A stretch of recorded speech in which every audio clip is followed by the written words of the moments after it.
Now, in continuation with my last video walk, let me continue with where I have left it. I was discussing about the truth table construction for the two terms, that is P and Q.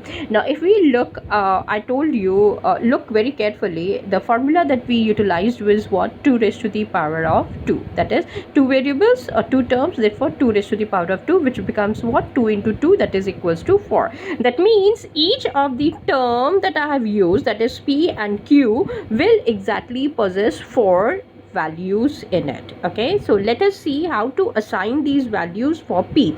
P will take exactly 2 true values and exactly 2 false values. However, in the case of Q, it would be true once it would be false. Again, it will take the turn of true, and again it will be false again. So you will see very carefully out here, P has the values true, false and false, whereas Q will take up the value of true, false, true, false.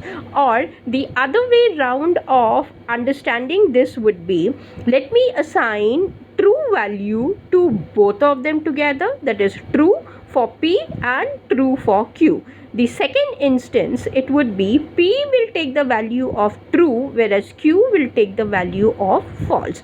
Come to the third one, third position for P, it will become false, whereas Q will take the value of true. In the fourth case, P will take the value of false, whereas Q will also take the value of false. This is how we go ahead and form the truth table. Now, initially it would be a bit harder. However, you need to work just like your mathematics on a sheet of a paper, and slowly you will have to move ahead with it. Now I'm going ahead with 3 terms. Now the 3 terms would be for me P, Q and R. So there are 3. The formula will be what for us? 2 raised to the power of 3. That becomes what? 2 into 2 into 2. That is 2 2s are 4, 4 2s are 8. So there would be 8 values for each term. That is what? P will have 8 values, Q will have 8 values, R will have 8 values. How are we going to assign it? For the first term, that is P, we will divide 8 into 4 equal parts, that is half into half, will take it up. So that will become what? It will get 4 truth values and 4 false values. So here you will see that in the table P has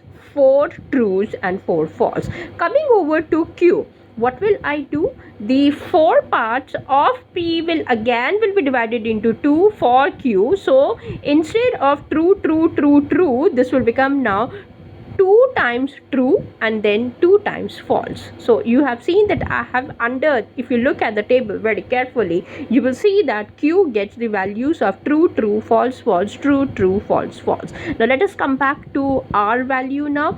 R, you will see, will take up one value at a time. So it will become true, false, true, and false. This is how we are going to assign the true and falsehood term for 3 terms in a table. Now moving forward for 4 terms. Now the 4 terms I have taken here as P, Q, R and